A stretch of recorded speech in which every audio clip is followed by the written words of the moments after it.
ನಮಸ್ಕಾರ, ನಾನು ಬಸವರಾಜ್. ನಾವು ಕಾನೂನು ರಾಜೀನಾಮೆ ಕೊಡಬೇಕು. ನಾನು ಮೊದಲಿಂದ ಮಾಡ್ತಾ ಇದ್ದೆ. Currently, no meeting of the legislature party has been called by the Congress party. ನಮ್ಮ ಸಮಾಜದಿಂದ ನಾವು ಸುಮ್ಮನೆ ಕೂತ್ಕೊಳ್ಳೋದಕ್ಕಾಗಲ್ಲ. ಮುಂದಿನ ಹೋರಾಟಗಳನ್ನು ರೂಪಿಸ್ತಾ ಇದ್ದೀವಿ. ಅದು ನಾಳೆಯಿಂದ ನಾವು ಶುರು ಮಾಡ್ತೀವಿ. ಡಿ ಕೆ ಶಿವಕುಮಾರ್ ಪಟ್ಟಾಭಿಷೇಕ ಫಿಕ್ಸ್. ಸಿದ್ದರಾಮಯ್ಯ ಅವರು ರಾಜೀನಾಮೆ ಕೊಡ್ತಾರೆ, ಡಿ ಕೆ ಶಿವಕುಮಾರ್ ಅವರು ಮುಖ್ಯಮಂತ್ರಿ ಆಗೇ ಆಗ್ತಾರೆ ಅನ್ನುವಂತಹ ಬಹುಪಾಲು ಮಾಧ್ಯಮಗಳ ಚರ್ಚೆ ಏನಿದೆ, ಆ ಪ್ರೊಜೆಕ್ಷನ್ ಏನಿದೆ, ಅದರ ಮಧ್ಯೆನೇ ಪದೇ ಪದೇ ಕಾಂಗ್ರೆಸ್ ಹೈಕಮಾಂಡ್ ದೆಹಲಿಯಿಂದ ಓಡೋಡಿ ಬಂದಿದ್ದಾರೆ. ರಾಜ್ಯ ಕಾಂಗ್ರೆಸ್ ಉಸ್ತುವಾರಿ ರಣದೀಪ್ ಸಿಂಗ್ ಸುರ್ಜೇವಾಲಾ ಅವರು ಕೂಡ ತುಂಬ ಸ್ಪಷ್ಟವಾಗಿ ಹೇಳ್ತಿದ್ದಾರೆ, ನಾವು ಯಾವ ಬದಲಾವಣೆ ಮಾಡ್ತಿಲ್ಲ, ನೀವು ಅನಗತ್ಯವಾಗಿ ಸ್ಪೆಕ್ಯುಲೇಷನ್ಸನ್ನು ಹರಡಬೇಡಿ, ಇಲ್ಲ ಸಲ್ಲದ ಸುದ್ದಿಗಳನ್ನು ಬಿತ್ತರಿಸಬೇಡಿ ಅಂತ ಮತ್ತೊಮ್ಮೆ ಸುಸ್ಪಷ್ಟವಾಗಿ ಹೇಳಿದ್ದಾರೆ. ಹಾಗಂತ ಅವ್ರು ಹೇಳ್ತಿರೋದೇ ಸತ್ಯಾನ? ಇಲ್ಲ, ಡೆವಲಪ್ಮೆಂಟ್ಸ್ ಕೂಡ ಆಗ್ತಿದೆ. ಇದರ ಮಧ್ಯೆ ತುಂಬ ಸೂಕ್ಷ್ಮವಾಗಿ ನೀವು ಗಮನಿಸಬೇಕು. ವಿಡಿಯೋದ ಆರಂಭಕ್ಕೂ ಮುನ್ನ ನೋಡಿದ್ರಿ, ಒಂದು ಕಡೆ ಹಿಂದುಳಿದ ಸಮುದಾಯಗಳ ಮತ್ತು ಅಹಿಂದ ಸಂಘಟನೆಗಳ ಒಕ್ಕೂಟಗಳೇನಿದ್ದಾವೆ ಅವರು ನೇರವಾಗಿ ಈಗ ಬೀದಿಗೆ ಇಳಿಯೋದಕ್ಕೆ ಸಜ್ಜಾಗಿದ್ದಾರೆ. ಈ ಪೈಕಿ ರಾಮಚಂದ್ರಪ್ಪ ಅವರು ತುಂಬ ಸ್ಪಷ್ಟವಾಗಿ ಹೇಳಿದ್ರು, ಹೈಕಮಾಂಡ್ಗೆ ನಾವು ಏನು ಅನ್ನೋದನ್ನು ತೋರಿಸ್ತೀವಿ, ನಮ್ಮ ತಾಕತ್ತೇನು ಅನ್ನೋದನ್ನು ತೋರಿಸ್ತೀವಿ, ನಮ್ಮ ಹೋರಾಟದ ರೂಪುರೇಷೆಗಳು ಸಿದ್ಧವಾಗ್ತಿದ್ದಾವೆ ಅನ್ನೋದನ್ನ ಹೇಳಿದ್ರು.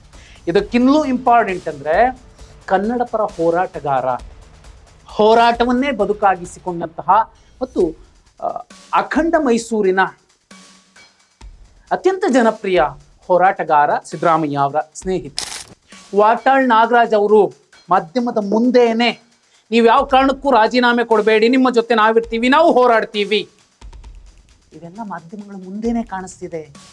ಅದರತ್ತ ಸಿದ್ದರಾಮಯ್ಯ ಅವರು ಯಾವ ಮೆಸೇಜನ್ನು ಕೊಡ್ತಿದ್ದಾರೆ?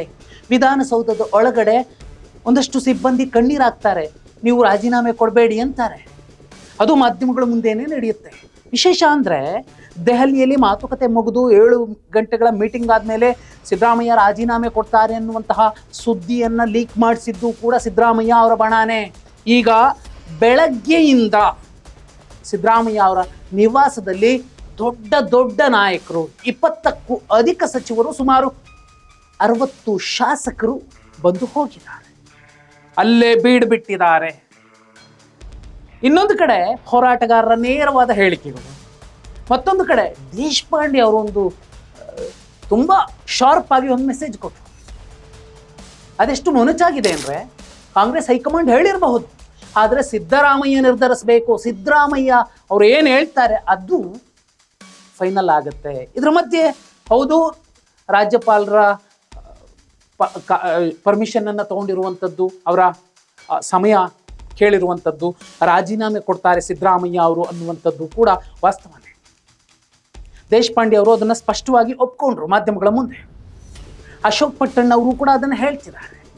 ಆದರೆ ಈ ರಾಜೀನಾಮೆ ಕೊಡುವ ಸಂದರ್ಭ ಕೊಟ್ಟ ನಂತರ ಇವತ್ತು ಮಾಧ್ಯಮಗಳ ಮುಂದೆ ಬಂದಂತಹ ಸಿದ್ದರಾಮಯ್ಯ ಅವರು ನಾಳೆ ಇದ್ರ ಬಗ್ಗೆ ಎಲ್ಲ ಮಾತಾಡ್ತೀನಿ ಅನ್ನೋದನ್ನ ಹೇಳಿ ಇವತ್ತಿಂದ ಇಷ್ಟೇ ಬರೀರಿ ಅಂತ ಹೇಳಿ ಹೋದಂತಹ ಸಿದ್ದರಾಮಯ್ಯ ಅವರು ಮತ್ತೆ ಅವರ ಮನೆಯಲ್ಲಿ ಏನೆಲ್ಲ ಬೆಳಗ್ಗೆಯಿಂದ ಡೆವಲಪ್ಮೆಂಟ್ಸ್ ಆಗ್ತಿದ್ದಾವೆ, ಆ ನಂತರದಲ್ಲಿ ಹೋರಾಟಗಾರರ ಎಚ್ಚರಿಕೆಯ ಸಂದೇಶಗಳು, ಸಿದ್ದರಾಮಯ್ಯ ಅವರನ್ನು ಇಳಿಸಿದ್ರೆ ನಾವೇನು ಮಾಡ್ತೀವಿ ಅನ್ನುವಂಥದ್ದು, ಬೆಳಗ್ಗೆಯಿಂದ ಸಂಜೆಯವರೆಗೂ ಏನೆಲ್ಲ ಡೆವಲಪ್ಮೆಂಟ್ಸ್ ಆಯಿತು ಅದನ್ನು ನೋಡಿದಂತಹ ದೆಹಲಿ ನಾಯಕರು, ಕಾಂಗ್ರೆಸ್ ಹೈಕಮಾಂಡ್ ಏಕಾಏಕಿ ಸುರ್ಜೇವಾಲಾ ಅವರನ್ನು ಕಳಿಸ್ಲಿಲ್ಲ. ಅವ್ರದ್ದು ಪ್ಲಾನ್ ಇತ್ತು, ಅವ್ರು ಬರಬೇಕಿತ್ತು.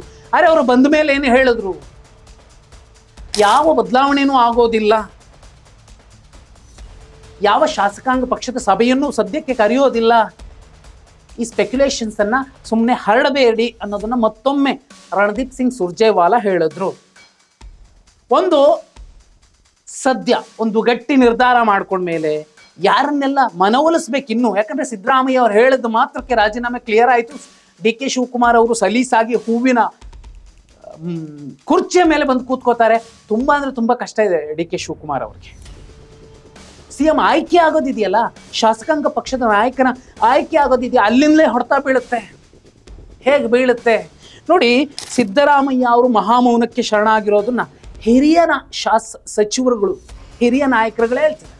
H.K. ಪಾಟೀಲ್ ಹೇಳ್ತಿದ್ದಾರೆ, ದೇಶಪಾಂಡೆ ಅವರು ಹೇಳ್ತಿದ್ದಾರೆ, ಮಾತಾಡ್ತಿಲ್ಲ. ಆದರೆ ಅವರು ಏನೋ ಒಂದು ಗಟ್ಟಿ ನಿರ್ಧಾರಕ್ಕೆ ಬಂದು ಬಿಟ್ಟಿದ್ದಾರೆ. ರಾಜೀನಾಮೆ ಕೊಡ್ತಾರಾ? ಕೊಡ್ಬೇಕಾದ್ರೆ ಯಾವ ಥರ ಕೊಡ್ತಾರೆ? ಯಡಿಯೂರಪ್ಪ ಅವರ ರಾಜೀನಾಮೆ ನಂತರ BJP ಕಲ್ತುಕೊಂಡ ಪಾಠ ಏನು? ಎಲ್ಲ ರಾಷ್ಟ್ರೀಯ ಮಾಧ್ಯಮಗಳು ಹೇಳಿದ್ದು, ಬಿಹಾರದ ಮಾದರಿಯಲ್ಲಿ, ನಿತೀಶ್ ಕುಮಾರ್ ಅವರ ಮಾದರಿಯಲ್ಲಿ ಒಂದು ಅತ್ಯಂತ ಸಮಸ್ಯೆ ಇಲ್ಲದಂತೆ ಅಧಿಕಾರ ಹಸ್ತಾಂತರ ಮಾಡಿಸುವಂತಹ ಒಂದು ಪ್ರಯತ್ನ ಯಶಸ್ವಿ ಆಯಿತು. ಅದು BJP ಮಾಡ್ತು. ಅರೆ ಕಾಂಗ್ರೆಸ್ ಮತ್ತು ಕರ್ನಾಟಕ, ಅದರಲ್ಲಿ ಸಿದ್ದರಾಮಯ್ಯ ಅಷ್ಟು ಸುಲಭದ ಮಾತಲ್ಲ. ನೋಡಿ, ಇಲ್ಲಿ ಸುಮಾರು 87 ಶಾಸಕರು ಈಗಾಗಲೇ ಸಿದ್ದರಾಮಯ್ಯ ಅವರ ಪರವಾಗಿ ಸಹಿಯನ್ನ ಹಾಕಿದ್ದಾರೆ. ನಾವು ನಿಮ್ಮ ಜೊತೆ ಇರ್ತೀವಿ, ಶಾಸಕಾಂಗ ಪಕ್ಷದ ಸಭೆ ಕರೀಲಿ, ಶಾಸಕಾಂಗ ಪಕ್ಷದ ನಾಯಕನ ಆಯ್ಕೆಯ ಸಂದರ್ಭ ಬರಲಿ, ನಾವು ಹೈಕಮಾಂಡ್ಗೆ ತೋರಿಸ್ತೀವಿ ಯಾಕೆ ನಮಗೆ ಸಿದ್ದರಾಮಯ್ಯ ಬೇಕು ಅನ್ನೋದನ್ನ. ಈ ಒಂದು ಯಾಕಂದ್ರೆ ಬಂದು ಶಾಸಕರು ಅಷ್ಟೂ ಜನ ಒಟ್ಟಿಗೆ ನಿಂತು ನೀವ್ಯಾವ ಕಾರಣಕ್ಕೂ ರಾಜೀನಾಮೆ ಕೊಡಬಾರ್ದು, ಜಿಲ್ಲಾ ಪಂಚಾಯತ್, ತಾಲೂಕ್ ಪಂಚಾಯತ್, GBA ಎಲೆಕ್ಷನ್ಗಳಿದ್ದಾವೆ, ಇವೆಲ್ಲವೂ ಕೂಡ ಆಗಬೇಕು. ಆ ಸಂದರ್ಭದಲ್ಲಿ ನಮ್ಮವರು ಗೆಲ್ಲಬೇಕು, ನಾವು ಗೆಲ್ಲಬೇಕು ಅಂದ್ರೆ ಅದಕ್ಕೆ ಸಿದ್ದರಾಮಯ್ಯ ಅತ್ಯಗತ್ಯ. ಸಿದ್ದರಾಮಯ್ಯ ಅವರ ನೇತೃತ್ವದ ಚುನಾವಣೆಗಳು ಬಹುಮುಖ್ಯ. ಪಂಚಮಸಾಲಿ ಶಾಸಕರು ಸಾಕಷ್ಟು ಜನ ಗೆದ್ದಿದ್ದಾರೆ. ಅವರಿಗೆ ಉತ್ತರ ಕರ್ನಾಟಕದಲ್ಲಿ ಕುರುಬ ಮತ್ತು ಅಲ್ಪಸಂಖ್ಯಾತ ಮತಗಳು, ಅತಿ ಹಿಂದುಳಿದ ಸಮಾಜಗಳ ಮತಗಳು ಸಿಗಬೇಕು ಅಂದರೆ ಸಿದ್ದರಾಮಯ್ಯ ಅವ್ರ ಕ್ಷೇತ್ರಕ್ಕೆ ಪ್ರಚಾರಕ್ಕೆ ಹೋಗ್ಬೇಕು. MB ಪಾಟೀಲ್ ಗೆಲ್ಲಬೇಕು ಅಂದರೆ ಹೋಗ್ಬೇಕು, HK ಪಾಟೀಲ್ ಗೆಲ್ಲಬೇಕು ಅಂದರೆ ಹೋಗ್ಬೇಕು.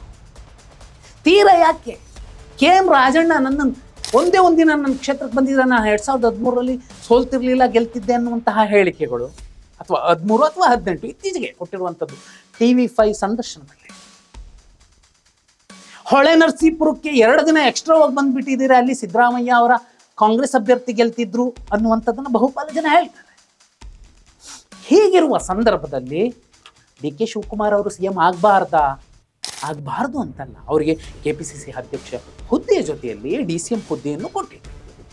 ಇನ್ನುಳಿದವರಿಗೆ, ದಲಿತರೊಬ್ಬರಿಗೆ ಆ ಅವಕಾಶ ಸಿಗಬೇಕು ಅನ್ನುವಂತಹ ಪ್ರತಿಪಾದನೆಯನ್ನು ಸಿದ್ದರಾಮಯ್ಯ ಅವರು ಮಾಡ್ತಿರೋ ಜೊತೆಯಲ್ಲಿ ಜಾತಿ ಗಣತಿಯ ಸ್ವೀಕಾರ ಮತ್ತು ಜಾರಿಗೊಳಿಸುವಂತಹ ದೊಡ್ಡ ಐತಿಹಾಸಿಕ ನಿರ್ಧಾರಕ್ಕೂ ಕೂಡ ಮುಂದಾಗಿರುವ ನಡೆ ನೋಡಿದ್ರೆ ಸಿದ್ದರಾಮಯ್ಯ ಅವರು ಸುಲಭಕ್ಕೆ CM ಸ್ಥಾನದಿಂದ ಇಳಿತಾರೆ. ಆ ಜಾಗಕ್ಕೆ DK ಶಿವಕುಮಾರ್ ಅವರನ್ನು ತಂದು ಕೂರ್ಸೇ ಬಿಡ್ತಾರೆ ಅಂತ ಹೇಳಲಿಕ್ಕೆ ಈ ಕ್ಷಣಕ್ಕೂ ಆಗೋದಿಲ್ಲ. ಶಾಸಕಾಂಗ ಪಕ್ಷದ ನಾಯಕನ ಆಯ್ಕೆಯ ಸಂದರ್ಭ ಈ 80ಕ್ಕೂ ಅಧಿಕ ಶಾಸಕರು ಅಥವಾ ಗಲಾಟೆ ಮಾಡಿದ್ರೆ ನಮಗೆ DK ಶಿವಕುಮಾರ್ ಬೇಡ, ನಮಗೆ ಕೃಷ್ಣ ಬೈರೇಗೌಡ ಬೇಕು, ಅಥವಾ ನಮಗೆ ಡಾಕ್ಟರ್ G ಪರಮೇಶ್ವರ್ ಬೇಕು ಅಂತ ಬಯಸಿದ್ರೆ ಆಯ್ತು, ಒಕ್ಕಲಿಗರನ್ನೇ ಆಯ್ಕೆ ಮಾಡೋಣ, ಕೃಷ್ಣ ಬೈರೇಗೌಡರು ಮುಖ್ಯಮಂತ್ರಿ ಆಗಲಿ ಅಂತ ಎದ್ದು ನಿಂತು ಬಿಟ್ಟರೆ ನೋಡಿ, ಅಚ್ಚರಿ ಅನ್ನೋ ರೀತಿಯಲ್ಲಿ ಕೃಷ್ಣ ಬೈರೇಗೌಡರು ಕೂಡ ಮುಖ್ಯಮಂತ್ರಿ ಆಗಬಹುದು. ಆದರೆ ಡಾಕ್ಟರ್ G ಪರಮೇಶ್ವರ್ ಅವರ ಆಯ್ಕೆ ಕೂಡ ಇಲ್ಲಿ ಚರ್ಚೆ ಆಗತ್ತೆ. ಶಾಸಕಾಂಗ ಪಕ್ಷದ ನಾಯಕನ ಆಯ್ಕೆಯ ಸಂದರ್ಭದಲ್ಲೂ ಕೂಡ DK ಶಿವಕುಮಾರ್ ಅವರ ಎಮೋಷನಲ್ ವೆಪನ್ ವರ್ಕ್ ಆಗೋದಿಲ್ಲ. ಹೈಕಮಾಂಡ್ ಹೇಳ್ತು ಅನ್ನೋ ಕಾರಣಕ್ಕೋಸ್ಕರ ಎಲ್ಲ ಶಾಸಕರು DK ಅಂತ ಹೇಳೋದೂ ಇಲ್ಲ. ಸಿದ್ದರಾಮಯ್ಯ ಅವರ ನಾಳಿನ ಹೇಳಿಕೆ, ನಾಳಿನ ನಡೆ, ನಾಳಿನ ಅಹಿಂದ ನಾಯಕರ ಮತ್ತು ಅಹಿಂದ ಒಕ್ಕೂಟಗಳ ಹೋರಾಟ, ಕನ್ನಡ ಪರ ಹೋರಾಟಗಾರ ವಾಟಾಳ್ ನಾಗರಾಜ್ ಅವರು ಬಹಿರಂಗವಾಗಿ ಕೊಟ್ಟಿರುವಂತಹ ಮೆಸೇಜ್ ಎಲ್ಲವೂ ಕೂಡ ಸುಲಭ ಅಲ್ಲ DK ಶಿವಕುಮಾರ್ ಅವರಿಗೆ CM ಕುರ್ಚಿಯ ಗಾದಿಯಲ್ಲಿ ಕೂರುವಂಥದ್ದು ಅನ್ನೋದನ್ನೇ ಹೇಳ್ತಿದೆ. ಹಾಗಿದ್ರೆ ಈ 87 ಶಾಸಕರ ಒಂದು ಕ್ಷಿಪ್ರ ಕ್ರಾಂತಿ, ಸೀನಿಯರ್ಸ್ ಅದರಲ್ಲಿ 30ಕ್ಕೂ ಅಧಿಕ ಸೀನಿಯರ್ಸ್ ಯಾರಿದ್ದಾರೆ, 5-6 ಸಲ 7-8 ಸಲ ಗೆದ್ದವು. ನಾವ್ಯಾಕೆ DK ಶಿವಕುಮಾರ್ ಅವರ ಸಂಪುಟದಲ್ಲಿ ಸಚಿವರಾಗಬೇಕು, ನಾವು ಆಗೋದಿಲ್ಲ, ಬಹುದೊಡ್ಡ ವಿರೋಧ. ಆ ವಿರೋಧದ ಮಧ್ಯೆ ಕೂಡ DK ಶಿವಕುಮಾರ್ ಅವರು ಒಂದು ಕಡೆ ಈ ಸೀನಿಯರ್ಸ್ ಅನ್ನ ಸಂತೈಸಬೇಕು, ಮತ್ತೊಂದು ಕಡೆ ಅಹಿಂದ ವರ್ಗದ ಶಾಸಕ ಸಚಿವರು ಯಾರೆಲ್ಲ ಇದ್ದಾರೆ ಅವರು ಪ್ರತಿಭಟಿಸಬಹುದಾದ, ಅವರು ವ್ಯಕ್ತಪಡಿಸಬಹುದಾದ ವಿರೋಧದ ಮಾತುಗಳನ್ನು ಸಂತೈಸಬೇಕು, ತಣಿಸ್ಬೇಕು. ಇದರ ಮಧ್ಯೆ ಕಾಂಗ್ರೆಸ್ನ ಮೂಲ ಶಕ್ತಿ ಅಹಿಂದ, ಆ ಅಹಿಂದ ಮತಗಳು ಛಿದ್ರವಾಗದಂತೆ ನೋಡಿಕೊಳ್ಳೋದಕ್ಕೆ ಪಾಪ ವಿಧಿ ಇಲ್ಲ. DK ಶಿವಕುಮಾರ್ ಅವರು ಅಲ್ಲೂ ಕೂಡ ಒಂದು ಹಂತಕ್ಕೆ ತಟಸ್ಥರಾಗಿಯೇ ವರ್ತಿಸಬೇಕು. ಇಲ್ಲಪ್ಪ ನಾನು CM, ನಾನೇನು ಮಾಡಿದ್ರು ಆಗುತ್ತೆ. 28ಕ್ಕೆ 28 ಸ್ಥಾನ ಅಟ್ಲೀಸ್ಟ್ ವಿಧಾನಸಭಾ ಚುನಾವಣೆಯಲ್ಲಿ ಗೆಲ್ಲೋಕ್ಕಾಗದಿದ್ರೆ ಆ ಹಿಂದಿನ ನಾಯಕತ್ವ ಯಾರು CM ಆಗಿದ್ರು ಅನ್ನುವಂತಹ ಚರ್ಚೆಗಳು ಬರುತ್ತೆ. ಇದೆಲ್ಲವನ್ನ ನೋಡಿದ್ರೆ ಸುರ್ಜೇವಾಲಾ ಅವರು ಏಕಾಏಕಿ ಓಡ್ ಬಂದಿರುವಂತಹ ರೀತಿ, ನೀತಿ, ರಿವಾಜು, ಸಿದ್ದರಾಮಯ್ಯ ಅವರ ಮಹಾಮೌನ, ನಾಳೆ ರಾಜೀನಾಮೆ ಕೊಟ್ಟಾಗ ಏನು ಮಾತಾಡ್ತಾರೆ ಎನ್ನುವಂತಹ ವಿಚಾರ, ಹೋರಾಟಗಾರರ ಹೋರಾಟದ ರೂಪುರೇಷೆಗಳು, ರೀತಿ ನೀತಿಗಳು, ರಿವಾಜುಗಳು, ಸೀನಿಯರ್ಸ್ ವಿರೋಧ, 87 ಶಾಸಕರ ಕ್ಷಿಪ್ರಕ್ರಾಂತಿಯ ಬಹುಮುಖ್ಯ ನಡೆ ನುಡಿ.